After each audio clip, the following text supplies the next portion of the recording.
Like with any game, Dirt 5 starts by presenting you with a simple title screen. I pressed A to begin and nothing happened. Is there something wrong with my wheel? I launched F1 2020 to test another game and it worked fine. So then I switched to my controller and launched Dirt 5 again, and this time the title screen worked. Maybe I have to set up the wheel in the settings. Wait, where are the wheel settings? After some googling and surface level research, I discovered that Dirt 5 does not have full wheel support at launch. For those wondering, I am using a Thrustmaster TMX Pro.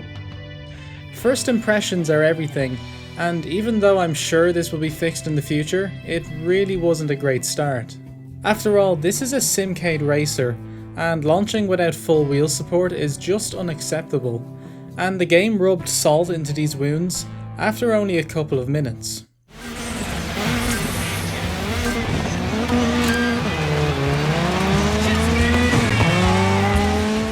Even on a controller, I could tell just how good the driving physics felt.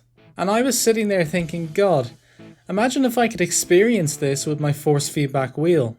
Anyway, after you complete the introduction, you'll be free to experience Dirt 5's career mode in its entirety. The concept of this is very safe and simple. Compete in races to unlock new races, choosing your path each time new events become available. There are a few types of modes including normal A to B events, circuits, gymkhana, and Pathfinder. However, whilst Pathfinder compares your time to others, there's no other mode that does this, and the concept of having a co-driver beside you giving you directions has been completely eradicated. It's frustrating because this is something that I've enjoyed in previous games, throwing my car around a rally stage to only beat my nearest rival by a few tenths of a second, and it's a pity it's not present here. Now most of the racing is done versus the AI, which, don't get me wrong, should be there, but it's not exactly the perfect system. Dirt 5's AI is very strange. Initially I kept the difficulty on medium, and I won a couple of races quite comfortably.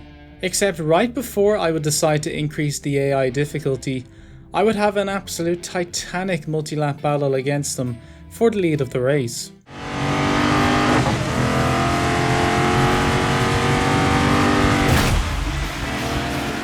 I understand I'm better at some game modes and tracks than others, but the difficulty was still very inconsistent. The AI drives quite well, always seizing the moment to overtake you after you make a mistake, or taking switchback opportunities when you send one down the inside. However, there was one quite ridiculous and actually hilarious problem with them. They are painfully slow leading up to jumps. Take a look at this clip.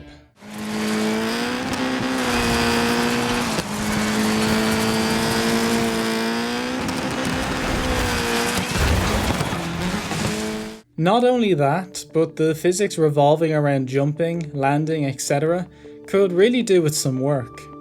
This is most evident in the Pathfinder mode, which is so tedious that you'll do everything to avoid it whilst choosing your next event.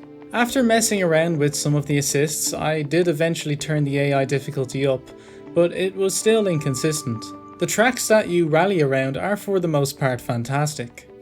They are very original and unique, set in a wide variety of locations and utilising some of the most stunning weather systems.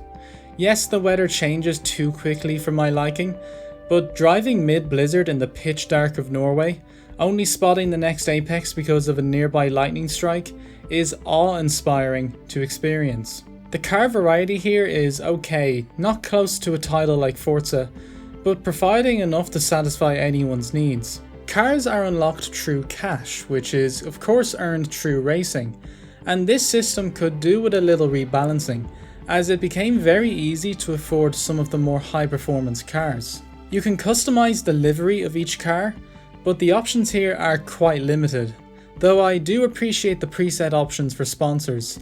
It ensures someone like me with no artistic ability can produce a decent looking livery.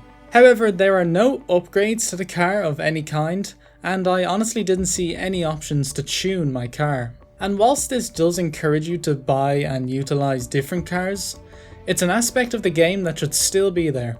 In terms of technicalities, all the footage you've seen is from the Xbox One, running the preferred graphics settings over frame rate.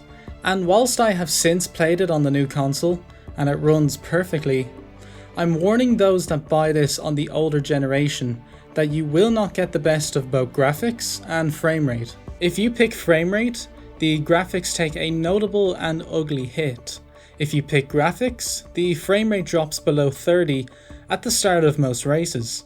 To me, Dirt 5's biggest selling point is Playground, which is effectively a sort of track editor but on a smaller, more arena scale. You won't be crafting large rally stages here, but rather small, tight and intricate set pieces with Gymkhana and Smash Attack options too. The game features an easy to use discover system, which makes it simple to find new playgrounds to play, and you could honestly spend hours here trying out what other people have forged. There could be some more options here with regards to objects, colour palettes, etc, but it is undeniably a good start. Overall, however, Dirt 5 is a letdown on its predecessor, which is in a way understandable considering how amazing 4 was. Although 5 improves the car physics, weather systems and presents us with Playground, it takes away rally stages and, arguably more importantly, your stage, the ability to procedurally generate stages, which is one of the main reasons why 4 was so good. Dirt 5 is still a decent racer, but at this moment in time it's hard to argue why you'd buy it over the franchise's previous entry. As ever, if there are any upcoming games you'd also like me to review, please let me know.